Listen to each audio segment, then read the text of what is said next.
Krisulo po at welcome back po ulit dito sa ating YouTube channel.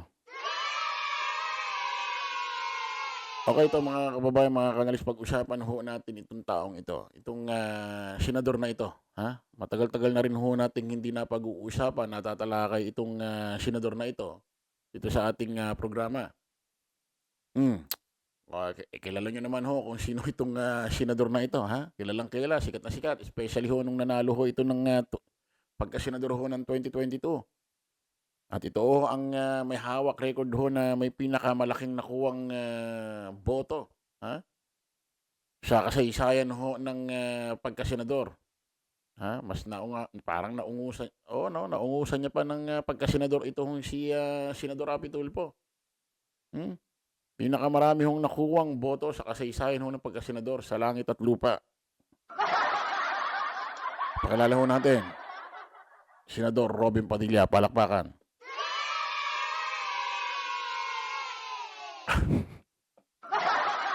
Ito mga kababayan, mga kanalis, may bulong-bulungan kasi na itong si Senador Tito Soto, itong si Tito Sen, ay may mga plano raw ho yung mga kanyang kasamahan, kapwa senador, na gusto siyang palitan bilang Senate President. According naman ho kay Tito Sen, wala naman ho siyang naririnig na mga ganyang usapan sa loob. Sa atin naman, opinion natin, talagang di maririnig ni Tito Sen yan, di paririnig sa kanya. Kung naaalala nyo ho, mga kababayan, nung ito yung si Senador Mig Zubiri ay Senate President, ganyan din ho ang sabi ng mga kasama niya. Wala raw ho silang naririnig na ganyang usapan. Pero nagkaroon na lang ho ng breaking news, bilangan. Pinalitan ho ni dating Senate President Senador Chis Escudero itong si Mig Zubiri. Naalala niyo yan. Kaya itong si Senador Tito Soto, si Tito Sen, ay hindi dapat magtiwala kahit wala siyang naririnig na usap-usapan na may mga kasamaan siyang gusto siyang palitan. At according naman kay Tito Sen, ay kung may mga ganyang usapan naman, ay pwedeng kaya siya gustong palitan dahil mahigpit siya. Ha? Mahigpit siya, hindi siya maluwag sa mga budget insertion.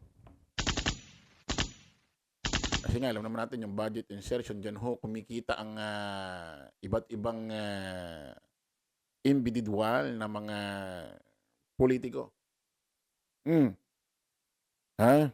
Ngayon, mga kababayan, kung sakaling may papalit naman daw kay Senador Tito Sen bilang Senate President, ang naririnig ho natin una, itong si Senadora Risa Ontiveros. Si Risa Ontiveros, babae. At sa unang pagkakataon, kung sakasakali, ang pagkakaalam natin, kung mangyari ho yan, ngayon pa lang ho magkakaroon ho ng Senate President na babae. Ngayon, may bulong-bulungan na naman, ngayong araw ho na ito, ay ito naman daw kung si Senadora Loren Legarda. Ang pwedeng pumalit kay Tito Sen bilang Senate President. At marami raw hong kumakausap at bumubulong, nakikiusap kay Loren Legarda na siya pumayag bilang Senate President. Basahin ho natin ito. Senate President Soto, Senate Presidency offered to Senator Legarda. Inilahad ni Senate President Tito Soto na may nag-aalok umano mula sa Senate Minority kaya Senadora Loren Legarda na ihalal siya bilang Senate President. Nalaman ni Soto ang impormasyong ito mula mismo kay Legarda. Sabi umano ni Legarda na hindi siya interesado sa posisyon. Ang buong majority namin, very solid. As a matter of fact, baka isa, dalawa sa mga hindi namin kasama dati, mapasama sa amin, pahayag ni Soto. Ayan Kasi ito mga kababayan, si Loren Legarda ho ay kasamaan ho, ni Senador Tito Soto, ni Tito Sen. Pakinggan muna ho natin to, mga kababayan.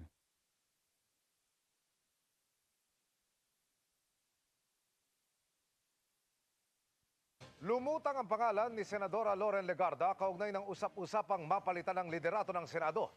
Kinausap na siya ni Senate President Tito Soto na nagsabing posible pang madagdagan sila sa mayorya.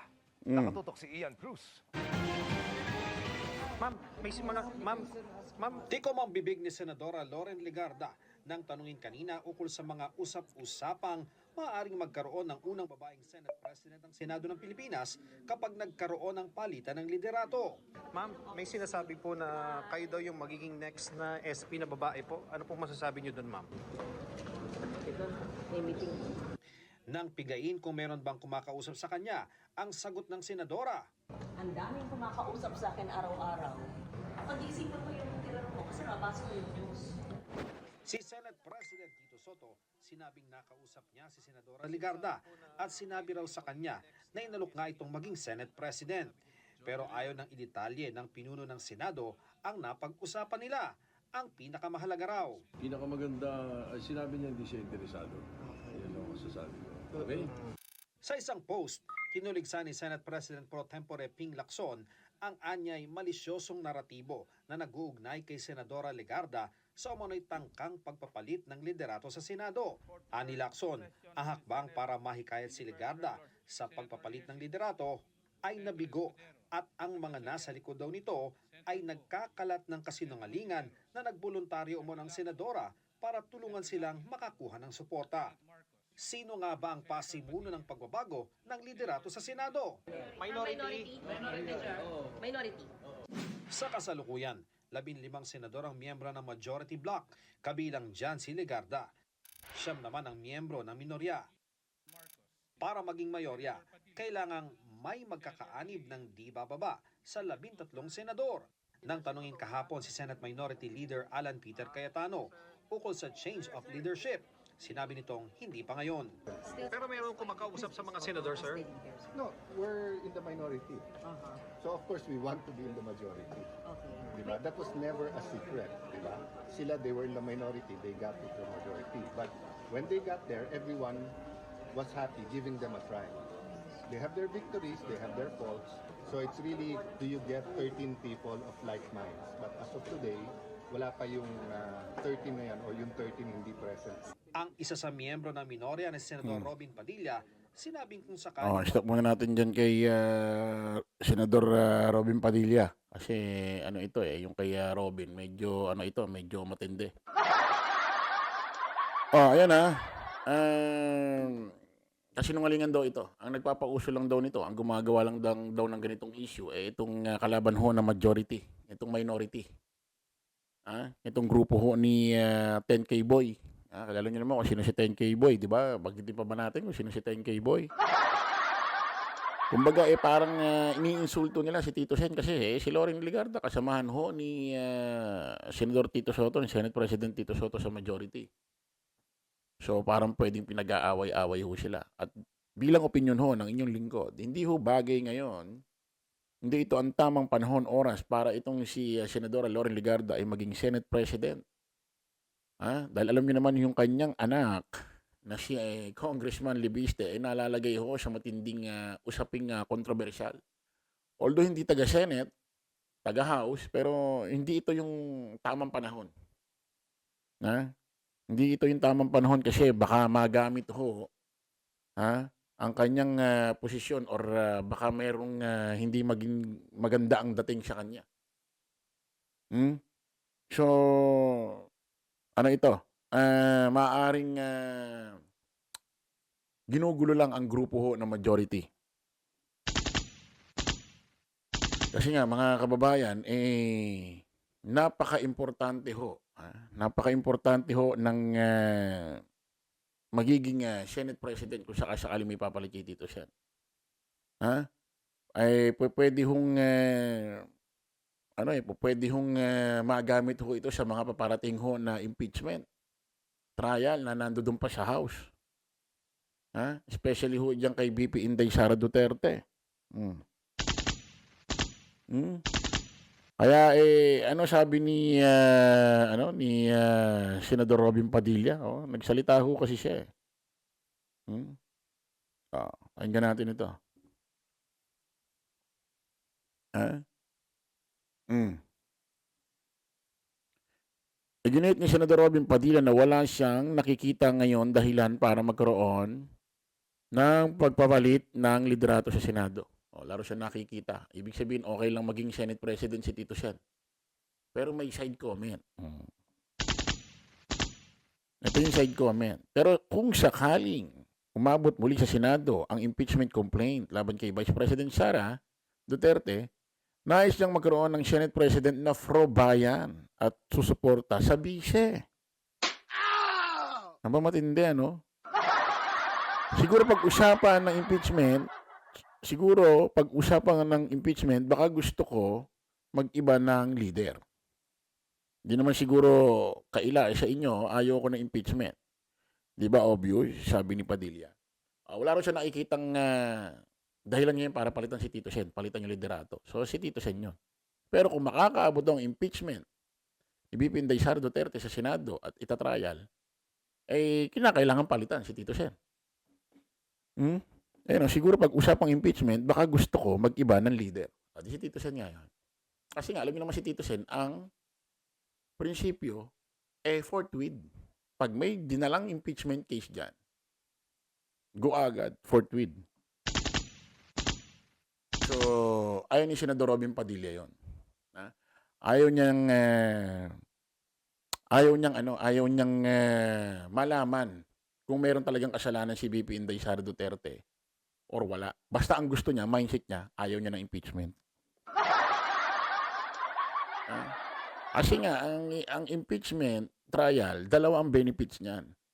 Mapatunayan may kasalanan si VP Inday Sara Duterte, para sa bayan yun. Mapatunayan walang kasalanan si VP Inday Sara Duterte, para kay VP Inday Sara Duterte yun at para sa mga taong bayan din na sumusuporta sa kanya. May benefits yun. Basta ang importante, ang mindset ni Robin Padilla, ayaw niya ng impeachment. Yun lang. Ganun ho, mag-isip ho ang taong ito. Dapat nga ho mag-inhibit ito. Diyan sa impeachment trial. Wala ho kasing batas na magbobotohan yung... Walang rules na ganun yung Senado na magbobotohan para ang isang senador ma-inhibit, mapaalis. Kailangan magkukusa. Kasi naalala nyo dati, meron hong rally ang INC, peace rally, at nagsalita ho ito sa backstage, kinausap ho ng mga reporter. Ang sabi niya, nung February yun nung February pa yun, usaping unang impeachment pa ito, yung na-expire na. Pero ang sabi niya, kung sakali ang impeachment mapunta sa Senado, matrial, alam niyo na rin kung ano maboboto niya, no agad. Yun agad ang kanyang mindset, no agad. Hindi niya pa nga nakikita ang magiging ebidensya, hindi niya pa magiging alam ang resulta, no agad siya. Paano kung malinaw ang mga ebidensya? Talagang makikita ang ebidensya, talagang nagkasala si VP Inday Sara Duterte. Sagot mo pa rin, no? O baka naman kaya ayaw mong matuloy ang impeachment, trial sa Senate, hindi mo kayang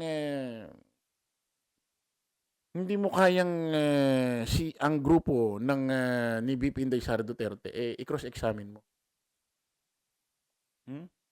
At hindi mo kaya na kahit makikita sa ebidensya sa hearing ay lalabas talagang malinaw na nagkasala si VP Inday Sara Duterte na nagkaroon ng korupsyon sa OVP at DepEd at kung ano na pang issue, mapatunayan may kasalanan siya.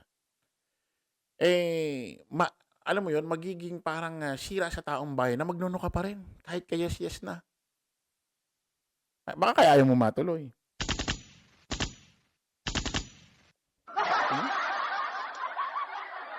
Swerte mo nga Isipin mo pag natuloy impeachment trial, lalabas kayo korte dyan, magsusot kayo ng kapa. Na hindi lahat ng senador naranasan yan. Hindi lahat ng senador naranasan yan Yung makaka-experience ng impeachment trial, magsusot ng kapa, hindi lahat nakaranas niyan. Pero ikaw kita mo, naranasan mo kahit di ka abogado, higing judge ka, saan ka pa?